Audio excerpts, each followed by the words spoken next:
question is, do we intend on sending a message to the Biden administration that we need to go bigger and bolder? And the answer is absolutely yes.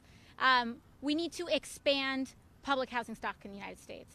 We need to commit and work with, as Representative Huffman mentioned, with our farmers and our ranchers to ensure that we go big and bold on regenerative agriculture in this country. We need to make sure that we're investing in mass transit and really return to the spirit of this national mall, which is we didn't rely as a country on a corporation to build the Washington Monument. The people built it. The public built it. And we can, I think that the Biden administration has already shown an adaptiveness that we certainly didn't have in the previous administration, to say the least. But especially on the issue of climate. I must say, last year we worked on the Climate Unity Task Force, and the amount that we have negotiated that has already been incorporated in the Biden administration's approach so far is commendable, and we have to go bigger and bolder than that as well. Thank you. No, we're reintroducing it because the people demand that we reintroduce it. We are reintroducing this legislation because we went to our communities. In our communities, we ran on this promise. We're fulfilling our promises, and we're going to continue fighting for economic and environmental justice. This has nothing to do with politics and everything to do with our job to be accountable to the American people. Great. Question. Are you having conversations with the White House right now? And also, are you having conversations with Republicans about this? Because right now, with the filibuster in place in the Senate, you would probably need to get Republicans on board. What's your path forward? Well, we are in constant communication with the White House in terms of the boldness that we want to see in this plan. And with regard to Republicans, we want to see them come forward. A proposal of only $600 billion is clearly inadequate to the magnitude of the problem. So we don't want to see a repetition of what just happened on the COVID relief package. And we want, obviously, for Republicans to come forward. We want them to support something that matches this incredible set of intersecting crises which we're facing in our country. But if they don't come forward, then we have to pass it with a reconciliation with 51 votes.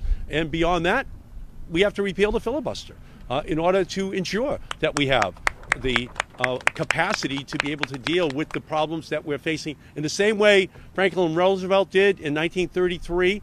This is our FDR moment. It's 2021, and we cannot miss this historic opportunity.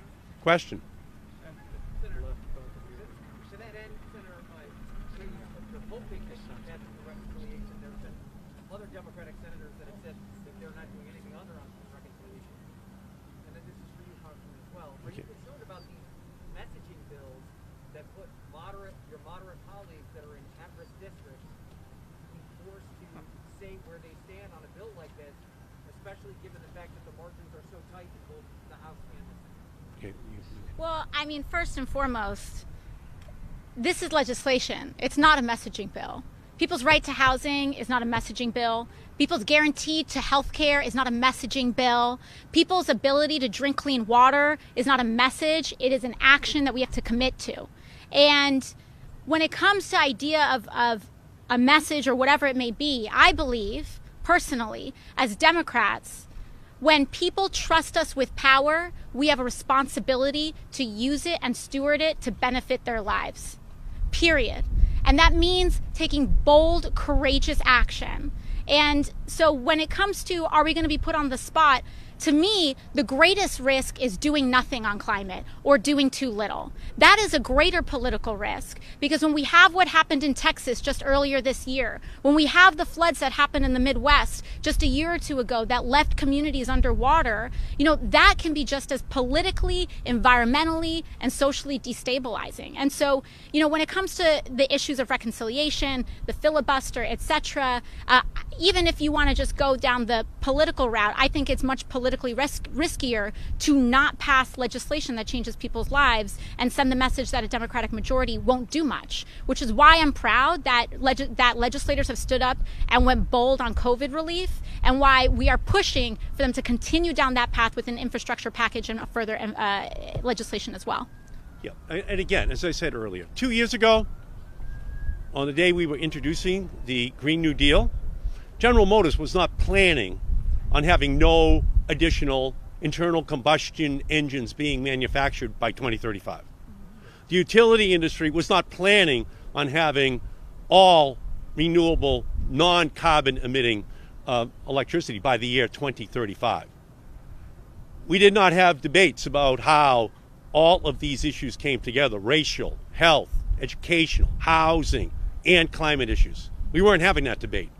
People were saying, why did you add those additional elements? What did they have to do with the climate debate? Well, we don't have to explain that to people any longer. We saw it on the streets of our country throughout all of 2020.